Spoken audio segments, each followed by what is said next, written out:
बनु आराश कबीले का ना एक शख्स आया नबी करीम की बारगाह में।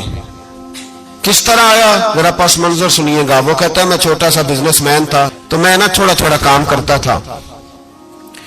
मैं मक्के के दाएं बाएं जो गांव थे, बनु आराश एक कबीला था, तो उस गांव से मैं 2-4 जानवर खरीदता, मक्के ला के मैं 1-2 दिनार नफा लेके बेच देता।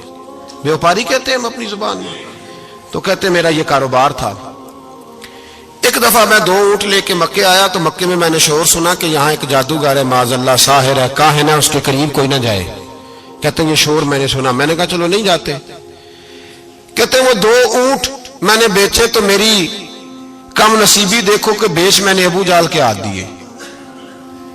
ऊंट खरीद लिए तो मुझे कहने लगा कल पैसे ले लेना। मैंने कहा घर कहाँ है? कहने लगा फलां गली में, फलां मोहल्ले में, फलां जगह मेरा घर है। कहते हैं मैं मजबूर था, छोटा सा कारोबारी था, मैं बड़ा बिजनेसमैन नहीं था।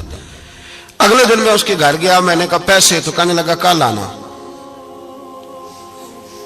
कहते हैं मैंने कहा कि ये बड़ा आदमी है, कहीं बिगड़ गया तो मैं पैसे कैसे लूंगा। मैं चुप करके आ गया। अब 2 रातें मुझे चौक में सोते हुए हो गई। ना तो मेरा कोई रिश्तेदार था, ना कोई जमाना था होटलों का, मजबूरी थी। तीसरे दिन मैं फिर गया तो मैंने कहा पैसे, कहने लगा कल आना। तो मैंने कहा यार मेरा यहाँ कोई भी नहीं, मैं सड़क पे सोता हूँ, मेहरबानी कर मेरे पैसे दे।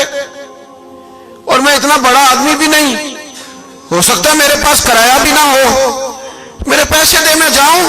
कहते जरा दबा के बात की। तो कहने लगा चल दौड़ जा, जहां से मिलते हैं ले ले। ये ताजर जब डूबते हैं तो ये खुदकुशियां करते हैं, इसलिए कि जिस आदमी की असल जर डूब जाए वो किधर जाएगा बेचारा। कहते मैं वहां से पलटा और पलट कर मैंने लोगों से पूछा कि मक्के के सरदार, चौधरी, अमीर लोग कहां बैठते हैं? तो उन्होंने कहा कि काबे के साथ ये छोटी छोटी टोलियां बनी हुई हैं, ये सारे चौधरी बैठे। कहते मैं जाके एक टोली के बीच खड़ा हुआ, उसमें अबू लहब, अबू सुफियान, उतबा, उतैबा, शैबा सारे बैठे थे, बड़े बड़े सरदार। मैंने उनसे कहा कि भाई चौधरीओ मेरी थोड़ी मदद कराओ, एक आदमी को पैसे दिए हैं, माल दिया है, वो पैसे नहीं दे रहा, और मैं मजबूर हूं, परदेसी हूं, गरीब हूं, मेरी मदद हो जाए। तो कहते वो उतबा बोल के कहने लगा कौन है जो तेरे पैसे दबागे? इतनी जरूरत किसी की? हमारे होते हुए नाम ले। तो कहते मैंने कहा कि अबू जाल नाम है उसका। कहते गर्दनें झोंक गई। कहने लगे तू तो बड़े गुंडे के पास फंस गया, वो तो सरदार है सारे गुंडों का, वो तो नहीं मिलते पैसे, मुश्किल है। कहते मैं कांपने लगा कि मेरे पैरों तो लो जमीन निकल गई, यार पैसे नहीं मिलेंगे तो मैं तो घर नहीं जा पाता, किराया भी नहीं। कहते उतैबा ने मजाक किया, सामने खाना काबा के साथ टेक लगा के रसूल पाक तशरीफ फरमाते, माज़अल्लाह सुम्मा माज़अल्लाह, नकले कुफर, कुफर न बाशद। उसने मजाक किया, कहने लगा वो जो बंदा बैठा है ना वो तेरा मसला हल कर सकता है। कहते उसने मजाक किया, बाकी ताली लगा के हंसने लगे। मुझे समझ ना आई, भेजते भी हैं, मजाक भी उड़ाते, पर डूबते को तिनके का सहारा मैं चला गया। अल्लाह के रसूल वजीफा पढ़ रहे थे तो मैं डरते डरते कि मेरा कहीं ये सहारा भी ना चला जाए, मैं डरते डरते पीछे बैठ गया कि हुजूर फारग होते हैं। तो गरीब आदमी डरता है ना चौधरी साहब बिगड़ ना जाए। तो उसी पस मंजर में मैं डर रहा हूं कि कहीं को बात ना हो जाए, फारग होते हैं तो बात करता हूं, लेकिन कुर्बान जाऊं। अभी मैं बैठा ही था, मेरे नबी ने रुख मेरी तरफ फेर लिया। कहते मैं परदेसी था, मेरा कोई अपना नहीं था।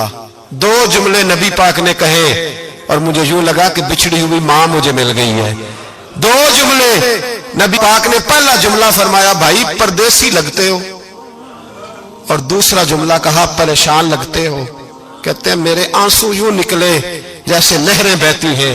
मैंने कहा महबूबा मैं तुझे जानता तो नहीं, पर परदेश में लुट गया हूं। इंशाअल्लाह परदेसी कोई भी न थी वे, कख जना तो पारे। हुजूर एक आदमी ने पैसे दबा लिए। कहते जब मैं रोया तो नबी पाक ने ना नाम पूछा उस बंदे का, ना काम पूछा, मेरी गर्दन पे थपकी दी, फरमाया फिक्र ना कर, जैसे तो कहेगा वैसे ही हो जाएगा। काम भी नहीं पूछा, नाम भी नहीं पूछा। हुजूर ने बाजू थामा, घर लाए, और हुजूर ने टूटी हुई चटाई पे बिठाया, और अल्लाह का लाडला नबी अपने मुकद्दस हाथों में मेरे लिए खजूरें लाया, और हुजूर मेरे लिए दूध लाए। करीम ने मुझे खजूरें खिलाई, दूध पिलाया, और फरमाया जब तसल्ली हो गई, मैं कई दिनों का भूखा था, जी भर के मैंने खाया। अब हुजूर ने फरमाया बात क्या है? हुजूर इस तरह मैंने पैसे दिए, माल दिया, ऊंट दिए, पैसे नहीं देता। बंदा कौन है? अबू जाल। कहते हुजूर ने फरमाया फिक्र न कर, मिल जाएंगे। तो फिक्र न कर, गमज़दों को रज़ा मुजदा दीजिए कि है। بے کسوں کا سہارا ہمارا نبی، ملیں گے، ملنے کیوں نہیں؟ فرماتے حضور نے فرمایا چل میں تیرے ساتھ چلتا ہوں۔ اور بھائی کو فون بھی کر دے تو مہربانی، کوئی روکا بھی لکھ دے تو مہربانی، ساتھ کون چلتا ہے؟ وہ بنو عراش کے صحابی کہتے ہیں میرے نصیب دیکھو، دو جہاں کی رحمتیں، اللہ کا پیارا رسول میرے ساتھ چل رہا ہے، حضور میرے ساتھ ساتھ۔ کہتے ہیں اس کے دروازے پہ پہنچے تو میں سارے رستے سوچتا تھا کہ لوگ تو کام کراتے ہیں تو بڑھ کے مارتے ہیں، ایسی کی تیسی کرا دیں گے، ہو ہی نہیں سکتا وہ پیسے۔ کہتے ہیں حضور نے تو کوئی بات ہی نہیں کی، میں ہی کرتا رہا، حضور تو چپ ہے، نظریں جھکی ہوئی ہیں۔ میں کہتا تھا وہ بڑا بدماش ہے، حضور کیسے بات کریں گے اس کے ساتھ؟ لیکن جب اس کے دروازے پہ پہنچے، دستک دی، وہ باہر نکلا تو کہتے ہیں مصطفیٰ کی جھکی ہوئی نظروں کو میں نے اٹھتے ہوئے دیکھا۔ ہو ہلکا یارا تو بریشم کی طرح نرم، رزم حق کو باطل ہو تو فولاد ہے مومن۔ کہتے ہیں اٹھتی ہوئی دیکھی نظریں، اور میرے حبیب پاک نے نظر اٹھائی اور ایک جملہ، اور اس جملے کے اندر طاقت خدائی۔ حضور نے فرمایا تیرا کیا خیال ہے؟ پیسے دبانے والے اور لوگوں کو ستانے والے بڑے ہوتے ہیں، تو سردار بنتا ہے؟ غریبوں کا خون چوس کے سردار بنے گا؟ ان بیچاروں پہ ظلم کر کے لا اس کے پیسے لا۔ کہتے ہیں اس کی ٹانگیں کانپنے لگی، کہنے لگا جی میں ابھی لایا۔ ادھر سے عتبہ نے بندہ بھیجا، کہنے لگا پتہ تو کرو، پیچھے جاؤ تو صحیح بنتا کیا ہے۔ وہ جاسوس بھی کھڑا ہے چوک، ابھی لایا جی میں، فٹافٹ پیسے لایا۔ بنو عراش کے قبیلے کے وہ صحابی کہتے ہیں نبی پاک علیہ الصلوۃ والسلام نے پیسے مجھے دیے اور فرمایا ابو جال تیری آئندہ شکایت نہ آئے۔ کہنے لگا جی نہیں آئے گی۔ کہتے ہیں حضور نے مجھے پیسے دیے، قربان جاؤں محبوبہ تیری شان پہ، میرے کام آئے ہیں، میرے ساتھ آئے ہیں، مجھ پہ مہربانی کی ہے، اور مجھ سے فرما رہے ہیں تو اگر اجازت دے تو میں جاؤں، تو اگر خود بھیک دے، خود ہی کہے منگتے کا بھلا ہو، تو کہے تو جاؤں۔ کہتے میں رو پڑا۔ میں نے کہا محبوبہ نام کیا ہے؟ اس شانوں والے باپ کا نام بتا دے جس کے ہاں آپ جیسا